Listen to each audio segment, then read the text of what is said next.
अस्सलामुअलैकुम। उन खां पोइ आहे असांजो जेको नेक्स्ट स्टेप आहे, वंस तव्हां जेको आहे सो उन जे लाइ लर्नर लाइसेंस जे लाइ अप्लाई करे छॾियो ऐं तव्हांखे लर्नर लाइसेंस मिली वियो।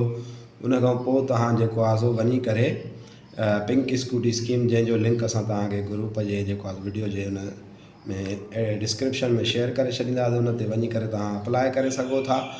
उन जे लाइ तव्हांजे खे जेको आहे सो तव्हांजो जेको सर्विस कार्ड आहे या जेको स्टूडेंट ID कार्ड आहे उहो हुजणु लाज़मी आहे। CNIC जी पिक्चर्स हुजणु लाज़मी आहे। तव्हांजो ID जेको आहे सो पासपोर्ट साइज़ पिक्चर पिणु जेको आहे हुजण लाइ तव्हांजे लाइ लाज़मी आहे। उन खां पोइ तव्हां उन लाइ अप्लाई करे सघो था। इन सां गॾोगॾु तव्हांखे डोमिसाइल ऐं PRC बि लाज़मी उन सां गॾु अटैच करे करिणो पवंदो। उन खां पोइ जेके बि फार्म आहे, हिकु पेज जो फार्म आहे, उन खां पोइ वॾो फार्म न आहे, जंहिंमें तव्हां जेको आहे ईअं सम्झो त वधि में वधि 15 मिंट लॻंदा तव्हांखे, तव्हां उन लाइ अप्लाई करे सघो था। महिरबानी।